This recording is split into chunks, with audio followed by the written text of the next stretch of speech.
بسم اللہ الرحمن الرحیم والسلام علی من اتبع الہدیٰ۔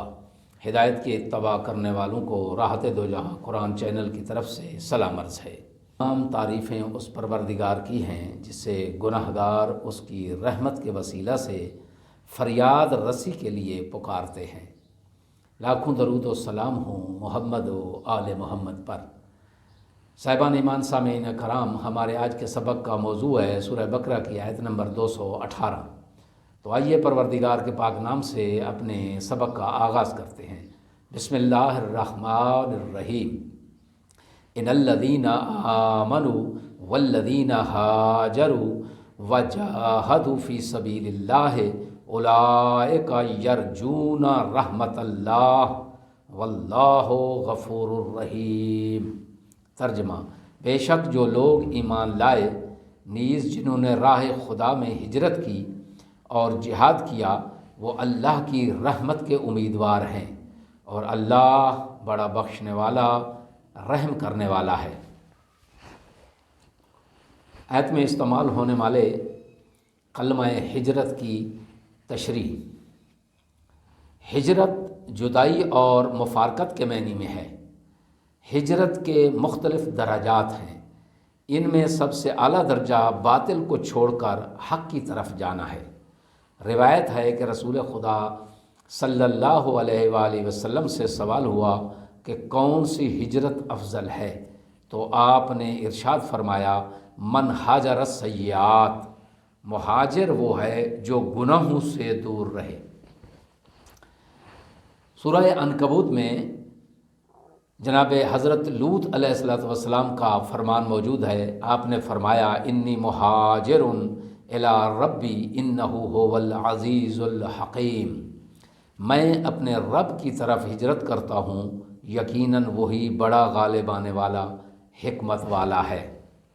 آیت کی تفسیر: کفار کے خوف سے مرتد ہونے والوں کے اعمال برباد ہونے اور عذاب جہنم میں ان کے ہمیشہ رہنے کی تنبیہ کے بعد اہل ایمان کا مقام بیان ہو رہا ہے کہ جو لوگ ایمان پر ثابت قدم رہنے کے بعد اپنے ایمان کی حفاظت کے لیے ہجرت اور جہاد کرتے ہیں، ایسے لوگ رحمت خدا کے امیدوار ہیں، ایسے لوگ رحمت خدا کی امید رکھنے والے ہیں۔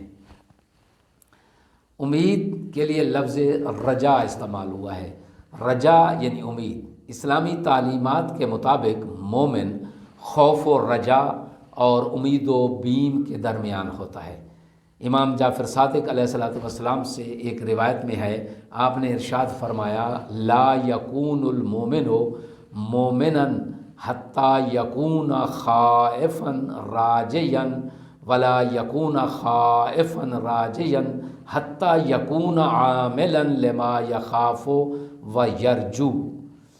آپ نے ارشاد فرمایا کہ کوئی مومن اس وقت تک حقیقی مومن نہیں بن سکتا جب تک وہ خوف اور امید رکھنے والا نہ ہو، اور خوف اور امید نہیں رکھ سکتا جب تک خوف اور امید کے مطابق عمل نہ کرے۔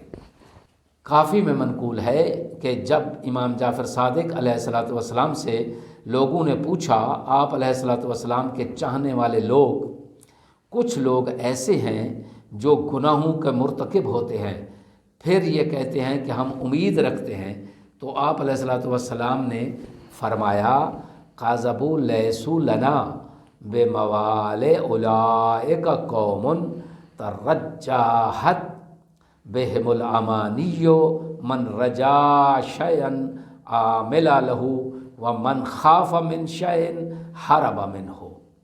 آپ نے ارشاد فرمایا وہ جھوٹ بولتے ہیں، وہ ہمارے چاہنے والے نہیں ہیں، یہ وہ ہیں جنہیں آرزوئیں عالیہ ہے۔ جو شخص کسی چیز کی امید رکھتا ہے تو اس کے لیے محنت کرتا ہے، اور جس چیز سے خوف کھاتا ہے اس سے فرار کرتا ہے۔ آیت میں بیان ہونے والے اہم نکات: پہلا نقطہ یہ ہے کہ ایمان، جہاد اور ہجرت رحمت خداوندی کے طلبگار ہونے کی دلیل ہے۔ دوسرا نقطہ اس میں یہ ہے کہ عمل کے بغیر اللہ کی رحمت کی امید رکھنا قرآنی تعلیمات اور مکتب آل محمد کے منافی ہے۔ دعا ہے کہ خداوند عالم ہمیں نیک اعمال بجا لانے کی توفیق عظیمہ عنایت فرمائے اور ہر قسم کی برائی سے ہمیں پروردگار عالم دور رکھے۔ تمام سامعین سے گزارش ہے کہ احکامات خداوندی کو کما حق ہو پھیلانے کی کوشش کریں۔ وآخر دعوانا ان الحمد للہ رب العالمین۔